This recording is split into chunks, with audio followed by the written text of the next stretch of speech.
Hi అండి, welcome to my channel Vavaruchulu by మీ శ్రావ్స్. వావరుచులలో ఈరోజు హెల్దీ రెసిపీ మల్టీగ్రెయిన్ దోశ చూపించబోతున్నాను. తయారు చేసుకోవడం చాలా సులభం, చాలా టేస్టీగా ఉంటుంది, హెల్త్కి కూడా చాలా మంచిది. వెంటనే ప్రాసెస్ని చూసేద్దాం. ముందుగా పప్పుల్ని నానబెట్టడం కోసం ఒక గిన్నెని తీసుకుందాం. గిన్నెలో ఒక గ్లాస్ రైస్ని తీసుకుంటున్నాను. ఏ రైస్నైనా వాడుకోవచ్చు. ఏ గ్లాస్తో అయితే రైస్ తీసుకుంటున్నానో ఆ గ్లాస్తో శనగపప్పు హాఫ్ గ్లాస్ కందిపప్పు, హాఫ్ గ్లాస్ మినప్పప్పు, హాఫ్ గ్లాస్ వరకు పెసలు, 1 టేబుల్ స్పూన్ మెంతుల్ని తీసుకుంటున్నాను.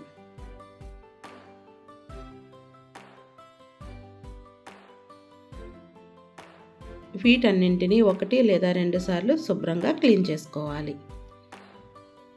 క్లీన్ చేసుకున్నాక సరిపడా వాటర్ పోసి ఓవర్ నైట్ కానీ మినిమం 8 అవర్స్ ఉండేలాగా నానబెట్టుకోవాలి.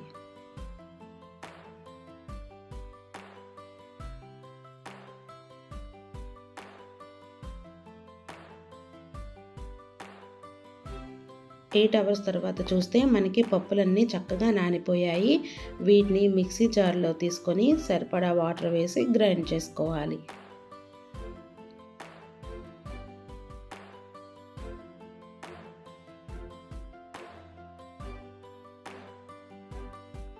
గ్రైండ్ చేసుకున్నాక వీటినన్నింటినీ ఒక బౌల్లోకి తీసుకోవాలి.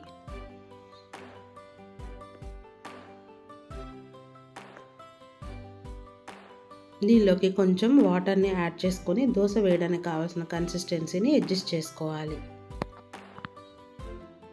ఈ పప్పుల దోశను మనం ఇన్స్టెంట్గా కూడా దోశ వేసుకోవచ్చు, లేదు అంటే 4 to 5 అవర్స్ ఫర్మెంటేషన్ చేసుకోవచ్చు. ఫెర్మెంట్ అయిన తర్వాత మనం దోశ వేసుకోవడానికి ఎంత క్వాంటిటీ అయితే కావాలో దాన్ని ఒక బౌల్లోకి తీసుకోవాలి. మిగతాది రిఫ్రిజిరేటర్లో స్టోర్ చేసుకోవచ్చు.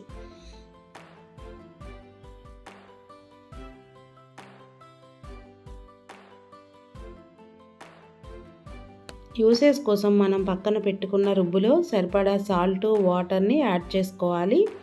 యాడ్ చేసుకొని దోశ కన్సిస్టెన్సీకి అడ్జస్ట్ చేసుకోవాలి.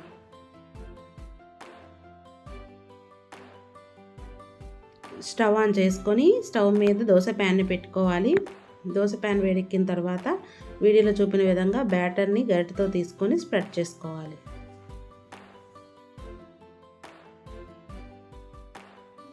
దోశ కార్నర్స్లో ఆయిల్ అనేది లైట్గా వేసుకోవాలి. దోశ అనేది ఒకవైపు కాలిన తర్వాత మరొక వైపు టర్న్ చేసుకోవాలి.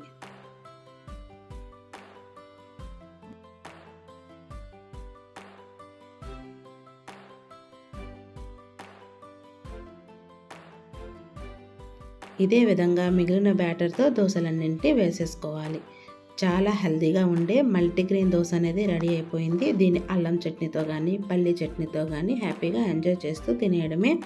ఈ రెసిపీస్ అనేవి మీకు కూడా నచ్చినట్లయితే వావరుచులు బై మీ శ్రావ్స్ ఛానల్ని సబ్స్క్రైబ్ చేయండి. మా వీడియోస్ని లైక్ చేయండి, షేర్ చేయండి. Thank you so much for watching.